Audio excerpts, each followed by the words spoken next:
Papa Isidore, a 34-year-old African-American man, has officially been casted as Severus Snape for the new Harry Potter television show. There's been a ton of backlash at this casting decision, from racist grifters pretending they actually care about the topic, to people in Reddit criticizing the cast decision as a decision made to incite rage. This topic has been at the forefront of Harry Potter discussion. But for this video in particular, I want to center my rebuttal around a video made by another YouTuber, Movie Flame. Movie Flame is one of the biggest Harry Potter discussion YouTube channels out there, and I've been a huge fan of his content for years. I say this to say I am by no means a hater of his content, and I'm coming from a place of genuine engagement with his arguments. I believe Morgan is a really nice guy, and I think he's just misguided about the topic. I don't believe he is a racist grifter using this situation to feed the outrage of people with legitimate grievances, like Grums is. I believe his points are worth addressing, and they set a dangerous precedent for the future of television and filmmaking.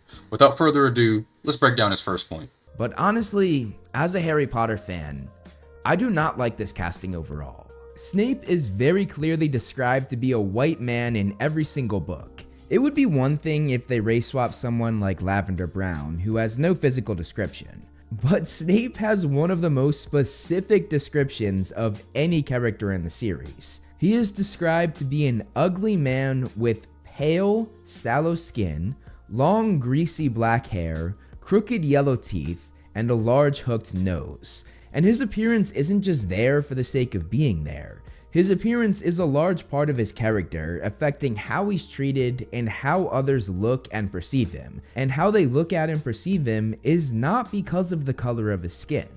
I see this sentiment a lot on the internet, that Papa Isidore doesn't match the description of Severus Snape. This is the position I empathize with the most, especially as a fan of the books, and as an advocate for adaptations to be as close to the source material as possible, especially with the drama around how Bonnie Wright's Ginny Weasley was so awfully butchered by the writing team. I understand this knee-jerk reaction to a deviation from the book, but I present this in good faith. How is this any different from the decision to cast Alan Rickman? You know, because at the time of the casting, Alan Rickman wasn't a 30-year-old ugly man with crooked yellow teeth. Why was the decision to cast Alan Rickman back then okay? I already know the answer to this. It's because of his performance. Alan Rickman portrayed Severus Snape perfectly, from his posture, to his facial expressions, to the emotion he carried every time he spoke. Alan Rickman wasn't a great Severus Snape because he looked like him. He was a great Snape because he acted out the role perfectly. So I asked the people making this argument, why can't you look at Papa Isidore the same way you looked at Alan Rickman? If Papa Isidore acts his heart out as the character and fulfills the role the best way he possibly can, why does the color of his skin matter? I mean, I look at Imelda, and I see an attractive, well-fit older woman. I don't look at a 35-year-old, wide-mouthed, fat, toad-looking lady, but we know why she was the perfect person for the part, and it wasn't because of the color of her skin. And plain and simple, we don't need to be doing this. We don't need to be changing the race of characters. Harry Potter is already incredibly diverse. In the world of Harry Potter, there are characters that are black, Asian, Indian, gay, trans, and so on. People say it's just a fictional character, why does it matter? But Harry Potter is a huge part of my life and has been since I was a child reading these books with my late grandmother. So naturally, Snape and all of the other characters mean so much to me, and I know that thousands out there have the same opinion. Out of all points made in the video, this is the one that rubbed me the worst way. I really dislike the concept of seeing this casting decision as a way of creating more diversity in Harry Potter. This point relies on the assumption that Papa was casted as Snape just because he's a black actor. But I ask you this, how do you know that he wasn't just the best actor for the role? Morgan, you're a reasonable guy. If I were to ask you why Samuel L. Jackson was casted as Mace Windu in Star Wars, your response wouldn't be because they needed more black people in Star Wars. Your response would be because he is a great actor and would be a perfect fit for the role. How is this any different? All this does is fuel the stupid DEI argument that grifters and their fans try to peddle to argue against black people being in movies. I mean, look at this tweet made by Nick Fuentes, a known neo-Nazi.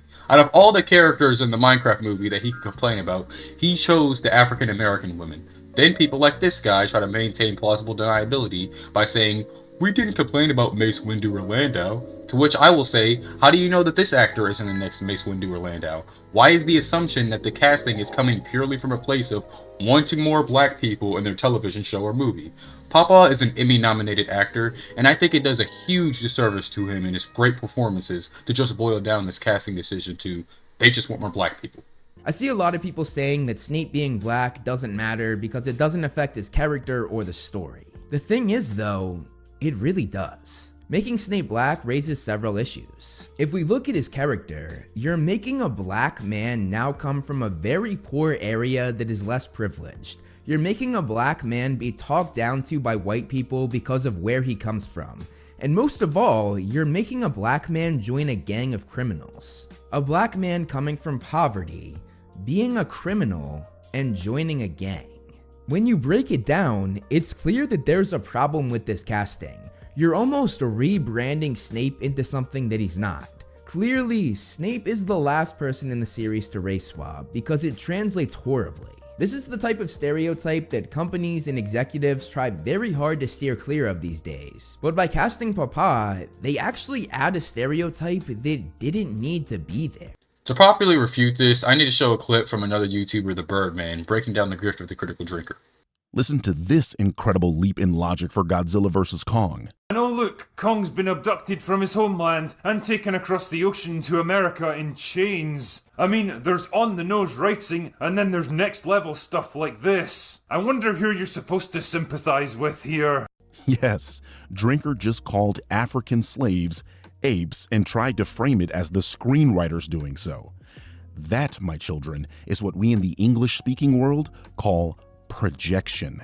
And like almost every observation this guy makes, it's hilariously wrong. They're not even taking Kong to America. They're going to Antarctica in this scene. So not only did he get the scene wrong, he saw racial themes in a film where there are none because his brain immediately goes to black people when he sees an ape in chains. As Birdman just pointed out, Will's mind immediately goes to African slaves whenever he sees an ape in chains. I don't think people who made this argument realize they're doing the exact same thing. You see a black man growing up poor, being talked down to by white people, joining a gang, the Death Eaters, and immediately think stereotypical black person doing stereotypical black behavior. I would hope that we all agree that we don't judge characters or people by the color of their skin, we judge them by their actions or how they carry themselves. Nothing about Snape being a black man has any bearing on the rest of his character. It's really hard for me to empathize with arguments like these. I mean, I grew up watching musicals like Hamilton, and not once did I ever hear narratives like Lin-Manuel Miranda casted Leslie Odom Jr. as Aaron Burr because Burr would end up shooting Hamilton and a black man shooting an innocent white man. Obvious symbolism there. All the directors did was cast a black man for a role in a TV show. Nothing about casting Papa requires the viewers to look at him as a stereotypical black man doing stereotypical black man actions. Why is it that you can't view Snape in the same way you viewed him in the book? Let's just be intellectually honest for a second. If Snape was a black man in the book, would your opinion of him change?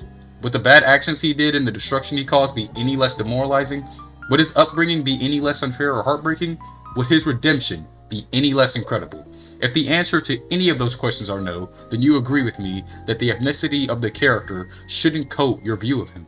I say this to all Harry Potter fans out there with legitimate concern about this topic and not grifters using this outrage to take away people's money. This should be a non-issue. If you agree that Dumbledore being gay doesn't change him or define who he really is, you should be looking at Papa being casted as Snape in the same way. I think we all agree that we want everyone, regardless of race, ethnicity, sex, gender, or sexuality, to be viewed as equals. This means putting away any hurtful stereotypes that you may be reading into them. This means by judging Snape not by the color of his skin, but by his actions and reactions. This means judging Papa's performance of Snape not by how closely he looks to him, but by how well he portrays him. Trust me when I say that you give every bit of ammunition to these grifters promoting these narratives, which hurts the community of reviewers in the long run, which ultimately leaves a huge wound in the art of filmmaking and television. Snape is not a good character because he is an ugly white man, and he is not a good character because he's in his 30s. He is a great character because of his traumatic past, horrible actions, and incredible redemption. Don't judge Papa's Snape by how much you think he fits the stereotype of black people or how much he looks like him. View him the same way you viewed Snape in the book, because you already did that with Alan Rickman.